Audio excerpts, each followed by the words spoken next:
ارشاد جناب باری ہے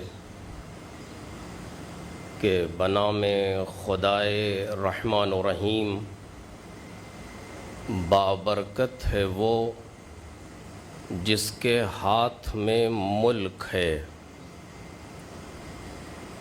اور وہ ہر شے پر قدرت رکھنے والا ہے۔ جس نے موت اور حیات کو خلق کیا تاکہ تمہیں آزمائے کہ تم میں کون احسن ہے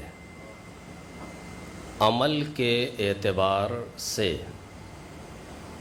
اور وہ عزیز ہے اور غفور ہے۔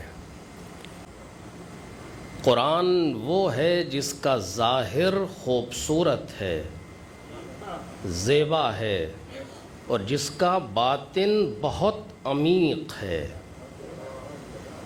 یہ ہماری نااہلی ہے اور یہ ہماری ناقدری ہے کہ ہم قرآن مجید سے اپنے آپ کو بہت دور رکھے ہوئے ہیں،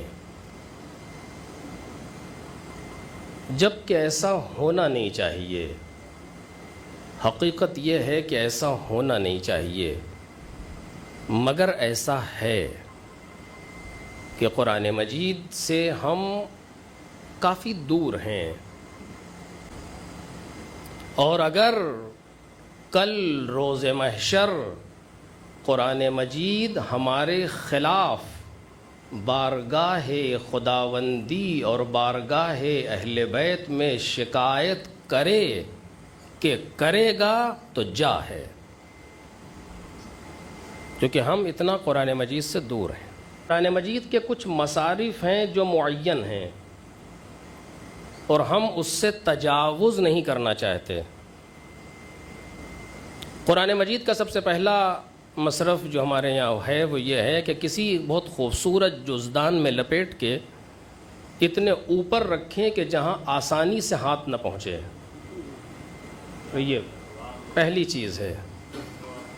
اچھا، جتنی باتیں میں عرض کر رہا ہوں اس کا مطلب یہ نہیں ہے کہ اس کا مخالف ہو، نہیں، بات مخالفت کی نہیں ہے، بات ضرورت کی ہے۔ قرآن مجید کا ایک مصرف یہ ہے کہ جب کوئی مسافر جا رہا ہو تو اس کو قرآن مجید کے نیچے سے گزار دیا جائے۔ جب کوئی بیمار ہو جائے تو اسے قرآن مجید کی ہوا دے دی جائے۔ قرآن مجید کا ایک مصرف یہ ہے کہ بیٹی کے جہیز میں دے دیا جائے۔ قرآن مجید کا ایک مصرف یہ ہے کہ والدین کے 40ویں میں دے دیا جائے۔ قرآن مجید کا ایک مصرف یہ ہے کہ جب کوئی نہ مر رہا ہو تو سراہنے پڑھو تاکہ مر جائے۔ دیکھ رہے ہیں آپ؟ سچ بتائیں، کیا قرآن اسی لیے آیا تھا؟ اگر یہ قرآن شکایت کرے تو حق رکھتا ہے یا نہیں رکھتا؟ اچھا، کچھ چیزیں ایسی ہیں کہ جن کا اثر ہماری نیت سے متعلق ہے۔ اچھا، جیسے آب زمزم، اس کا اثر یہ ہے کہ لما شور بالا، جس نیت سے پیا جائے اس کا فائدہ وہی ہے۔ اسی طریقے سے قرآن مجید کا ایک سورہ ہے، سورہ یاسین، اس کا بھی اثر یہی ہے کہ لما قرئ اللہ، جس نیت سے پڑھا جائے۔ اور ہم نے آج تک سورہ یاسین کو ایک نیت سے پڑھا ہے، 100% عمل کرتا ہے۔ دیکھیں آپ، اگر آپ سے میں یہ کہوں کہ فلاں صاحب کے سراہنے سورہ یاسین پڑھا جا رہا ہے، آپ کیا کہیں گے؟ آپ کہیں گے انا للہ۔ کیوں؟ دیکھ رہے ہیں آپ، سورہ یاسین کی تلاوت کرو تاکہ اس کا دم آسانی سے نکل جائے۔ عجیب ہے،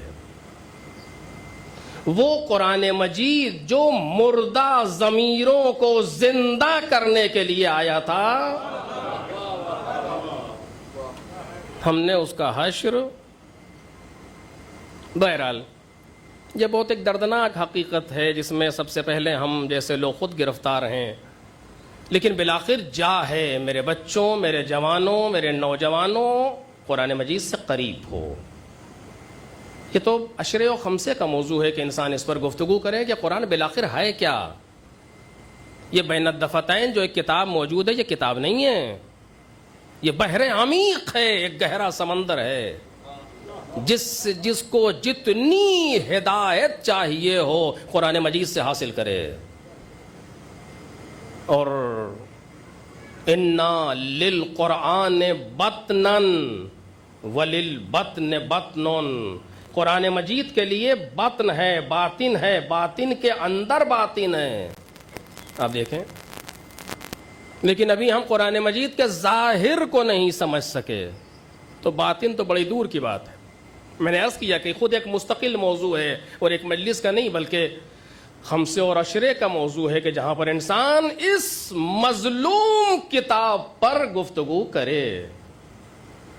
بلکہ جناب آیت اللہ بہجت اعلی اللہ مقامہ فرماتے ہیں کہ اگر تمہیں یہ جاننا ہے کہ تمہاری حیثیت امام زمان کے نظر میں کیسی ہے تو دیکھو کہ تمہاری حیثیت قرآن کی نظر میں کیسی ہے. یہ بالکل صحیح ہے. ہم قرآن مجید سے نزدیک ہیں یا دور ہیں؟ بس جو کیفیت یہاں ہے وہی امام زمان سلام اللہ علیہ کے نزدیک ہے.